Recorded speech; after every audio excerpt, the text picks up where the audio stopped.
Welcome and thank you for joining us for this Hanley Energy webinar supported by Data Centres Ireland. My name is Kirsten Hill and I am the Event Manager for Data Centres Ireland. This webinar will be presented by Andrew Dobson, Head of Global Sales at Hanley Energy. The presentation is called Evolving Data Centre Strategy, Specialist Integrator Observations, Insights Drawn from Hanley Energy's Global Experience. Please visit the Data Centres Ireland website to view other on-demand content, as well as the latest information on the Data Centres Ireland Virtual Festival, which will be taking place on the 16th to the 20th of November 2020. If you have any questions during the presentation, please ask these in the chat box, and Andrew will try and answer as many of these as he can at the end. And now, over to Andrew. Thank you. Thanks very much, Kirsten, and thanks indeed to you for setting this up along with the Data Centre Ireland team. It's great to keep these sort of opportunities for virtual knowledge share, and hopefully at some stage we'll all be meeting face to face back in the trade show at the RDS or whichever location you pick in the future. So I'll crack on. I'll go through the slides. Anybody who can see the slides at the moment, there is 28. Don't panic. It's just build-up slides. We've removed quite a bit of animation. So without further ado, let me crack on. So 3 areas we're going to cover off today. I'm going to talk a little bit about Hanley Energy, really to just give you a bit of a context of where our insights come from and the insights we certainly see from a data center industry perspective. I'll go through some observations. So these are garnered from our experience working with engineers through to operational teams, through to design teams for data center, and then in the execution of projects with general contractors, etc. And then the last thing, I'll look at a bit of a summary and focus on 3 areas. So business, operation, and value creation, looking at both technology insight and also indeed the adoption of new services within the data center. So some of the strategic approaches and insights we've certainly garnered. Okay, a little bit about Hanley Energy. If you look onto the left-hand side, what you can see is we are an insight. Sorry, I'm getting a note here that they can't be heard. Okay, let me have a quick check. Kirsten, are you there? Double check. Just got a quick note.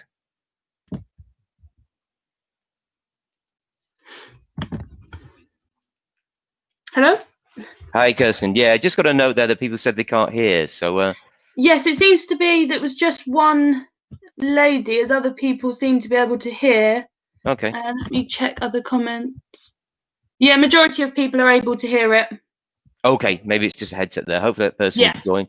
And what we will do, what we will know, obviously this is being recorded, so hopefully they can play back in there. So apologies, I'll go back to the repeat, so hopefully they can connect. No worries, thanks, Kirsten. That's okay, right. so on the left-hand side of the slide, you can see a few statements about what we are as a company. So we're an international specialist in critical power, automation control, and energy efficient technologies. So what does that really mean? Well, look at the second box. Everything really from the substation rolling out and into the data center itself and down to the services, we've got a part to play in there. And we have solutions and innovative products that help our clients manage their power and indeed understand how the power is being utilized. And then we're a fully ISO accredited, really important from us from a European perspective, but we're also seeing more and more the adoption of ISO, certainly from a US perspective. So it gives us a good foundation for us for both understanding technology changes, and how we operate as a company. And of course, most of you out in the industry will realize they're very important key points that have to be there before entering into any RFQ and other discussions. On the right-hand side, then, a mission statement. Well, really, it's about increasing customer profitability through innovation. And I'll talk a little bit more about it as we go through the presentation. But for us as Hanley Energy, what that really means is we can look at both products. So these are CE or UL certification, i.e. UL, that they can go to the North America. And services. And so we can take products we design and develop ourselves. We take OEM partner products themselves, and then we integrate those together and deliver them out to customers. And certainly it's the services side beyond our products that we're executing and delivering. So in that experience, whether it's a design side, whether it's an execution of a project, or that in-life field service side, that we've garnered all this insight around data centers. And that's really the foundation of the context we want to talk through. In terms of industries, I'll probably just pause for a second and talk about the two industries that we serve. So actually on the right hand side, we've outlined, as you look at the slides, the heavy industrial production. That's really the origins of the company. A lot of experience in there dealing with switchgear, etc. In those environments.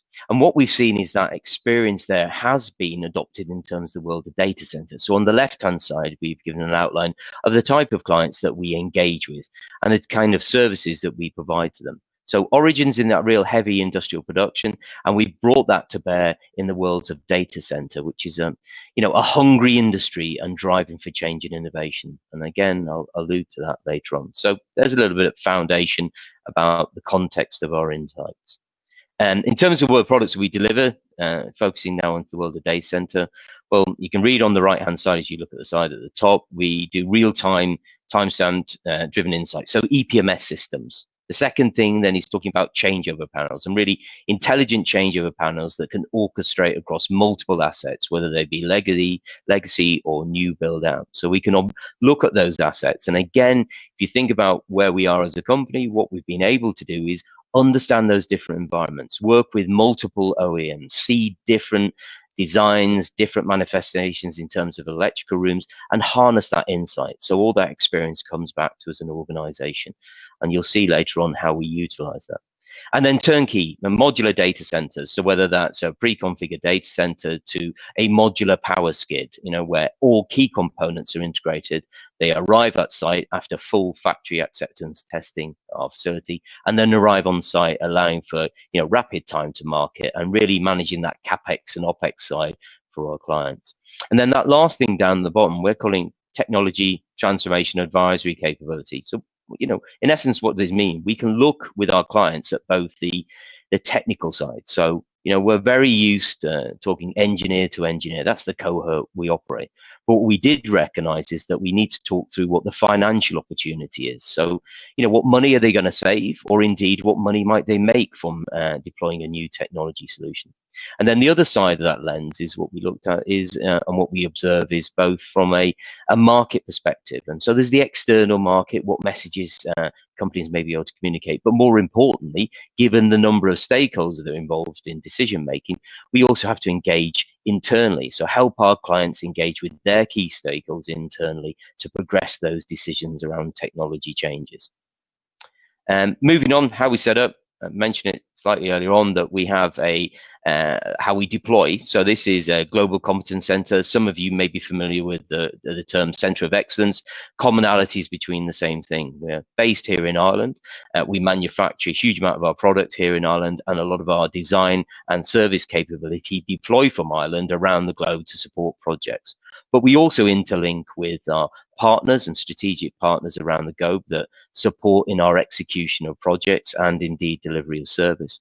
And what we do is build out hubs. So if you look kind of to the west and to North America, we're really building a big hub in the US. Been in operation for a number of years, but certainly within the last 18 to 24 months, that's massively accelerated. And what we'll see is more and more of what we do here in Ireland, we can shift it over to the US, and then they can deploy that. And we build up that hubs, and of course, then that those offices in US can then serve the North American market, and indeed down towards Latin America.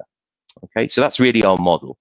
In terms of where we deployed, so some points on the map. These aren't widgets, we haven't put something in a jiffy bag and sent it all the way off down to sub-Saharan Africa there, and that's us deployed. These are actual real solutions live, of which then we have service continuity with. So we haven't really just delivered, fired and forget these products. They're actually out there living, breathing, and supporting our hyperscalers in their operations.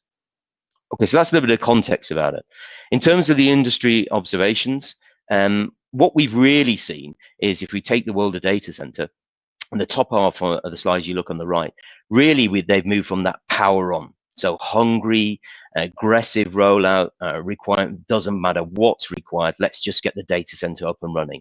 And that was at any cost about 10 years ago. Clearly different pressures change, and indeed the things that we list down the bottom where they've moved towards in terms of green portfolio, CSR, that sustainable cost transformation, so not leapfrog, not just constant leapfrog with logic, power technology innovation, obviously the investments in things like UPS and battery systems, and then digital transformation. They're actually common, not just the world of data center, they're actually common in other industries, but we've certainly seen a move towards that. So all of those adaptations, and I think digital transformation is probably a key thing in terms of arming people with the right set of tools and data. You know, a data center in terms of the end customers and wider customers that it serves, you know, is generating huge amounts of data. But actually within this data center itself, there's an enormous amount that flows towards the world of operations. So how can that data be used to enhance their world, or indeed other cohorts within their organization? But really the big driver, if we would say, for that move from power on at any cost is I guess the microscope that the world puts on the world of both data centers and industrial manufacturing. The fact is that, you know, they account for 54% of the world's delivered energy. So they're a huge consumer of all that power, wherever you sit in the world. And obviously that's a generic statement across, you know, 54%, but really they are consuming a huge amount, and therefore they're in focus for a number of reasons. One, cost, which we've outlined there, but also political aspects as well. You know, what are the advantages of data center? Are they just power hungry machines? And we can often see it, certainly we've seen it recently in the press from an Irish perspective, but indeed you can trip around the globe and see the same comments rotate. So there's also a lack of understanding there in the wider world about how data centers operate, what they do, and what they serve. But in terms of the DC, we can see that, you know, in excess of 40% of OPEX. So that's a large chunk, and it's a very, again, so you think about the focus in terms of consumption of energy by data centers. You can also see as well, that's a huge focus within the organization themselves. Very easy for our friends in finance to spot that and go, hey, we've got a problem here. That data center is consuming X. Okay, so how can we deal with it? The other aspects we see then in operational costs, and if we go follow on for that 40%, really, if we've got a breakdown here of, I guess, the key costs on your right-hand side as you look at it, and we can say that, you know, the largest proportion really of power does go to cooling, you know, and of course that changes depending on the environment in which the data center is deployed, but 30 to 50% of that OPEX is towards cooling. And if you add in an assumption around the mechanical, electrical, plumbing side, 2/3 of it mechanical, electrical, we can roughly say that about 44% of all operational costs are heading towards that the area that we engage with clients. And, you know, and beyond that, you know, TCO is always going to dominate in terms of data center, but there are other things. So what they're looking for is more energy efficient solutions, you know, that monitoring of data, integration of renewables. It's not just 1 or 2 solar cells on top of the roof. It's actually how they can harness wind, etc. You know, and indeed transfer some of that energy out of the data center itself, so that latent heat, how can they do it? Can they use it in the local community? What is another way, more efficient way for them to do that? And they certainly are key business focuses. And the last thing then is that data center operational team. So with that innovation changes, maybe it's legacy or it's a greenfield site, all of those new systems come in, and there's a lot of demands on the operational team. So they have to manage multiple OEMs, rightly so, in terms of procurement for the data center. You will find different assets. Sometimes you will find different assets sitting parallel in different electrical rooms, because that's the strategy of the procurement team. But it does cause challenges for operational teams, and it becomes increasingly complex. So each asset will have its own system. How am I going to manage it? And obviously that increased costs, but it also increased pressure on those operational teams. In terms of the CAPEX side, what we certainly do see is, you know, largest proportion probably of the electrical systems, and in terms of larger proportion of depreciation value. We definitely see that energy monitoring target role, you know, it's a cross-functional, it will add value to end clients, and there is a step that has to come in there. So if you're monitoring and managing the data, where should it reside? And there probably is a breakout of a bubble that has to happen within the operational team. So move away from, and indeed the data center operators themselves, holding the data in one particular place. It may be generated there, but could it exist elsewhere? And if it exists or was made available to other cohorts within the organization, or indeed externally, could they derive value from that? On the other side, then, we are seeing things being pushing boundaries. I alluded to earlier, the different systems. So, and then legacy systems such as BMS. Now, we're not saying BMS is a legacy system that has to be retired, but it has a specific function. Now, but there is probably data that resides in the BMS system that could be shared with other assets or other integrated or movement of data between one system to another and then made available. So it is about trying to harness that data. And certainly customers, both internal, external, within who we engage with, are really pushing those changes. And then there's a demand for that, time to market every single time. Can you pre-integrate, manage fully factory acceptance tests offsite, and then deploy, key electrical components? The less time that expensive electrical component has to sit on site, and the closer it is to the time which power goes on at the data center, that's a real advantage, not just for the infrastructure and operation leaders, all parts of that organization. So, time to market or quick to market equals money. Okay. Moving on then, we kind of said that our origins is the industrial manufacturing side, but and what we've seen is really the World Data Center, they're the adopter and the challenger. We often use the terminology, and hopefully nobody's offended, by teenage years.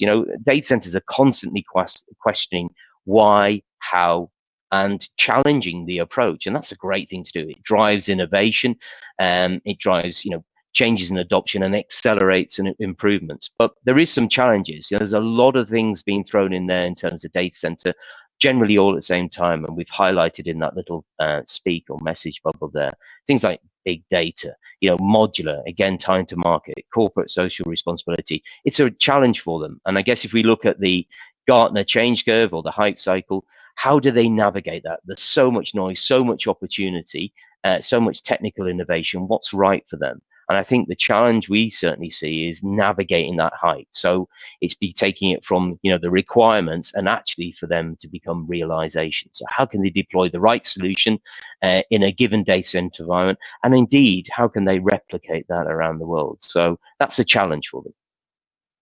In terms of, I guess, the common themes that we've seen following along for that, again, renewables, greener footprint, and that's including supply chain and the on-site operations.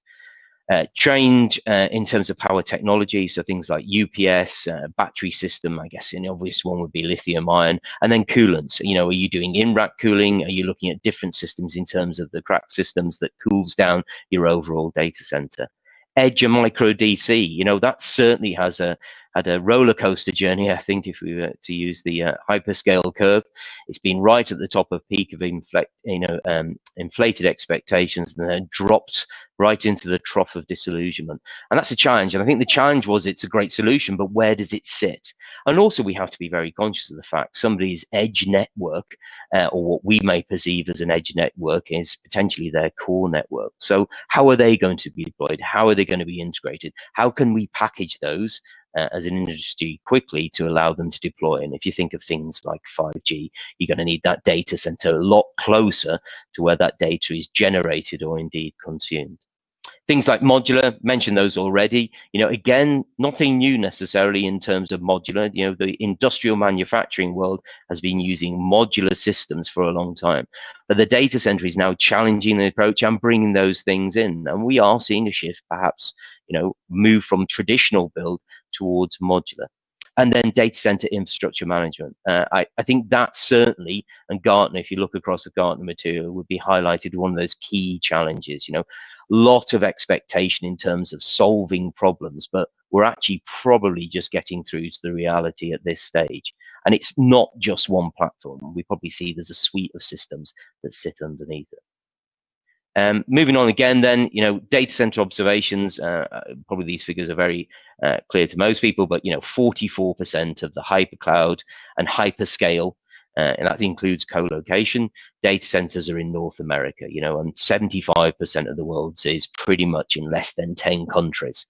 So, there's certainly a high tempo hyperscale, and that's certainly been replicated in the way that hyperscalers are rolling out, and indeed what the co-location hyperscalers are doing as well. But it does create challenges, whether it's a greenfield, brownfield, or infield. And certainly in that brownfield space is certainly for co-location is about the acquisition of sites. So once you've got all of that gathered together, it does create challenges for you to manage and understand the assets underneath it. I suppose the other side then is if you've got, less than 10 countries being the backbone, so to speak, of data centers, what about everywhere else and exploring those other countries? And what we kind of see is the known and the unknown. So how do you de-risk it? How do you make sure you've got the skills and materials to roll out? But can you go with blueprint or indeed a bespoke design, whether that be modular? How flexible are your vendors to be able to create those solutions for you that when you deploy to country X, you can replicate all that great capability or insight that you have maybe in your main market, whether that be North America or Europe. Okay, moving on then, other ones in infrastructure and operation leaders, so the INOs. The key trends that we've really seen is that they're beginning to see that digital transformation into operations, and kind of mentioned that earlier on in the slides. So that data is available. How is it going to enhance their work, and how is it going to enhance how they operate? Advanced metrics, so that ability to, I guess, compare and contrast between data centers. So if we think about the worlds of colo and how they build and indeed acquire new assets, how can they look at the performance of those individual data centers, compare them at a level playing field? So the ability to share data. We still, though, do think that there is a lagging, there's a lag behind the expectations of reality, back to the hype cycle, but that removal of the silo thinking, again, data that will be useful to other parts of the business probably manifests it in the world of operations, in the physical management and process and assets that are running in an actual data center. But we've got to unlock that value and make it available to others. So we'd certainly see that those are the key considerations going forward. If you can have digital transformation and you want to be able to compare and contrast, then we have to rethink that siloed approach. Maybe that data is better sat in the hands of, finance colleagues, or indeed end clients, finance colleagues, etc. Okay. Moving on then, as always though, and they're a key cohort for us, the infrastructure and operation leaders, their constant, annual conundrum is they've got to look at improving service and uptime and asset utilization. So those assets that have been made available to them. They have to support all the growth initiatives of that business. And then they also have to do the complete dichotomy that they have to do the reduction in operational costs. So how can they do all of those things that the business demands of them on an annual basis and yet reduce costs? So there's a lot of challenges for infrastructure and operation leaders, and that's where you need partners and vendors to support them in coming up with a roadmap. Okay, summary. You'll be the slide. We're close towards the end. What our observations are, and I probably go back to that comment where we saw the customer lens. So thinking about the commercial opportunity, the market opportunity, and the technical opportunity. And in terms of business, we certainly see that increasing CSR and bottom line pressure. But the truth is, and the reality is, whilst we can all desire for green credentials, you've got to make or save money from that. So you make money potentially by attracting new clients to you because you have those green credentials and you've fully signed up to it, endorse them and execute them. And the other side is you simply make money. You replace legacy assets, you choose a product or a technology that can derive benefits to you as a business. And indeed, you utilize potentially regulatory incentives to allow you to interact and make improvements to your bottom line. You have to challenge the status quo. So just because we've deployed it in one way doesn't necessarily mean it has to be the same way deployed in your existing assets, or indeed in any future assets that you might have in different countries. So you have to be able to challenge that status quo specifically on technology. And then removing the barriers. Businesses need to go, what are the challenges allowing you to activate those changes, whether it's from a green credentials perspective or indeed technology change. So, of course, mentioned it earlier, there's a lot more stakeholders involved in the decision-making cycle, certainly from what we see for our cohort, which would be the engineering and operations teams. There's a lot more people that within their own organization that they need to interact with. So, vendors need to support those teams doing that. From an operational side, really, remaining up to date on what the operational, or I should say the technology trends are. And that doesn't necessarily mean you have to do that in isolation. You work with partners, help understand what the key trends, what's working on different sites, what have people experienced. Operationally, you definitely have to do the old adage, monitor and measure to identify problems. That doesn't mean potentially full solutions at day one. You can do, root and branch, grow out, understand where pinch points are, and then deploy technology afterwards. But then the key thing that sits underneath that is that classic 1 in 5, to do spend preventative to avoid reactive maintenance further down the line. Okay, so make sure you have the right systems, operational processes, the blueprints are there, and that's really the last point, to help you execute. So the more that you can execute in a standard or indeed a structured way, will allow for your whole system to integrate. And that's not just the technology, that's the classic people, process, and systems as well. And then the final point really is the value creation. Data is threaded all the way through. Of course, this isn't our phrase, it's a well-known, data is the new oil. Absolutely true, but it's the extraction of that, the aggregation, and indeed the refinement of that that's going to create value. So again, I go back to that point that there are systems in which data is generated, but should it still reside in there? Should it be extracted from that and collated with other systems and then create true value? Proven hard data for scientific analysis. So we've heard customers talk about this. What does this in essence mean? If you go all the way to the left-hand side as you look at it, if you're going to make some statements around CSR and the goals that you're going to make at a capital markets day, you want to make sure that that's absolutely grounded in pure and clear data, that you can prove it at the other end. So you need to have the systems and tools in place, and certainly from an energy monitoring perspective, to allow you to do that. And then the last point that we would see is, leverage partners, achieve those time to market goals. So, it's a complex multi-vendor environment. And I guess hopefully we've highlighted that through the pack. So work with partners who understand those environments, who can take an agnostic or view and really guide your teams in terms of the design and the execution of your projects. So hopefully I'm bang on time there, having a quick look with a little pause at the beginning. That's it. Thanks very much for your time. I think we're going to open up, and Kim, you're going to cover off a couple of questions, I think. Yeah, I just wanted to say thanks a million to everyone for attending and for sending in any of the questions. Andrew's going to answer some of them now. Any that we don't get to today during the webinar, we will follow up with an email answering them all. So if you do have any further questions that you'd like to send off the back of the webinar, feel free to send them through to marketing@hanleyenergy.com. And we'll make sure to include those as well. So just easy ones, hopefully. Yeah. So we have a question in from Louis Schaefer from Eaton. He is asking, what are the trends you're seeing when it comes to prefab data centers or power centers for data centers? So hopefully we've alluded to this in the webinar, but as I'm sure as Louis and the audience are aware, modular or prefabricated designs are nothing new to the industry, but are perhaps relatively new in terms of adoption in data center build.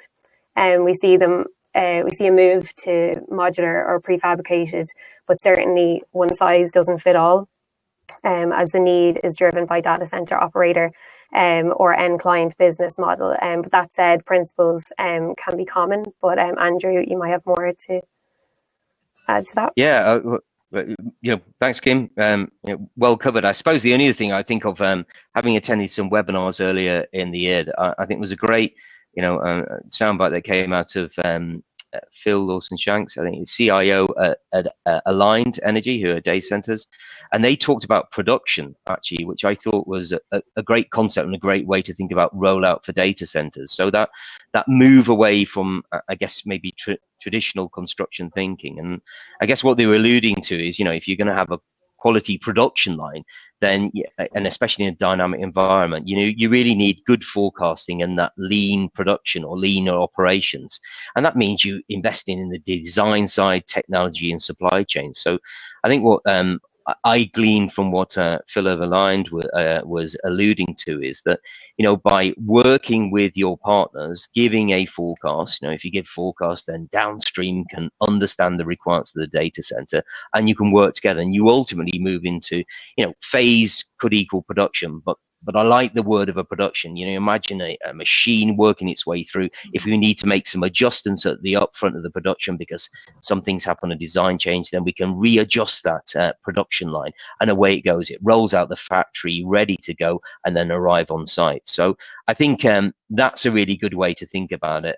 But it is about, that collaboration and cohesion everywhere, from the design side and of course starting with the client, all the way down into the vendors and their own supply chain. If everybody's bought into one cycle together, then we can derive benefits. So hopefully that answers Lewis's question. Thanks, Kim.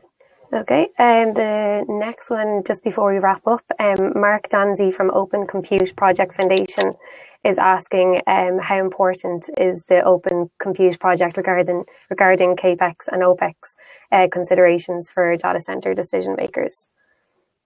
Right. So, So the Open Compute in terms of a project would be collaboration. Certainly, I suppose from our perspective, we would be delivering the solutions that then obviously the world of, or say the Open Compute project would be managing, i.e. the servers in there, the collaboration of the technology in there. So we're not directly involved in terms of the Open Compute, but what I would say, the principles of Open Compute are founded in an ecosystem of vendors and operators working together collaborative. So I think for us then, in terms of the world we sit, that deems the same. You know, it's about the design teams, it's about vendors working closely and guided obviously by the collaborator, the client, I should say, to collaborate. I think the more that we do that, the more technology can move forward, the more the norms or the standards can be challenged, and actually that is a benefit to the whole ecosystem. So